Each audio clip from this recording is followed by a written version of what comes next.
કાનના બધા જ રોગ મટી જશે. કાનમાં નસ સુકાય છે, કાનમાં ઓછું સંભળાય છે, કાનમાં અવાજ આવે છે, ઘંટડીની અવાજ, સીટીની અવાજ, જીવડાની સુઈ સુઈ સુઈ અવાજ આવે છે. આ બધી અવાજ પણ બંધ થઈ જશે. સાથે કાનમાં યદિ તમને દુખાવો છે એ પણ જતો રહેશે. કાનમાં યદિ તમને ઢાંક વરી ગઈ છે એ ઢાંક પણ દૂર થઈ જશે. હું Kalpana Rathod, acupressure acupuncture therapist, diploma in alternative medicine. આજ હું તમને એવા ઇફેક્ટિવ એક્યુપ્રેશરના પોઈન્ટ બતાડીશ. પોઈન્ટ તમને ક્યાં શોધવા છે, કેમ એ પોઈન્ટ ઉપર લગાતાર પ્રેશર બન્યું રહે, એની માટે શું કરવું છે, અને દિવસમાં જ્યારે પણ તમને ટાઈમ મળે ત્યારે તમને કયું પ્રેશર કરવું છે એની હું તમને ટૂંકમાં જાણકારી કરાવીશ.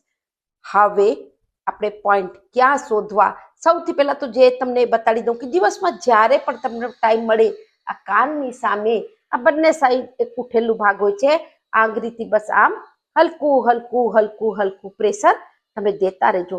જેટલી વાર પ્રેશર દેશો તમને એટલા વધુ સારા પરિણામ મળશે. એની બાદ બે આંગળીનો આવો લોક કરી અને બસ કાનની આગળ અને પાછળ તમને આમ પ્રેશર દેવું છે. જેમ જેમ પ્રેશર દેશો અહીંયા યદી નસ સુકાઈ ગઈ છે, બ્લડ સર્ક્યુલેશન ઠીકથી નથી થતું, અવાજ આવે છે, એ બધી શિકાયત દૂર થશે, પણ ટાઈમ લાગશે. હવે એક એવો પોઈન્ટ જે તમને રાત્રે સૂતા પહેલા કરવું છે, એની માટે તમને એક સર્જિકલ પેપર ટેપ, આવી કાગળની ટેપ કોઈ પણ મેડિકલ દુકાનમાં મળી જશે. અને કોઈ પણ સૂખા જાડા દાણા, અત્યારે મેં રાજમાના દાણા લીધા છે, તમે સૂકી મટરના દાણા લઈ શકો છો, સૂખા ચણાના દાણા લઈ શકો છો.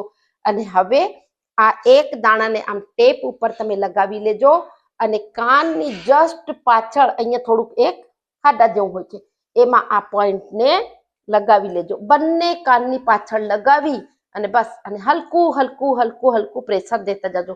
જેમ જેમ પ્રેશર દેશો એમ એમ તમને રિલેક્સ લાગશે. આખી રાત આ પોઈન્ટને રહેવા દેજો, બીજે દી સવારે કાઢજો. દરરોજ નવા દાણા લગાવજો અને ત્યાં સુધી લગાવું છે જ્યાં સુધી તમને કાનની બધી પ્રોબ્લેમ દૂર ન થઈ જાય. વધુથી વધુ લોકોને શેર કરો. સ્વસ્થ રહો, મસ્ત રહો, ખુશ રહો. નમસ્કાર.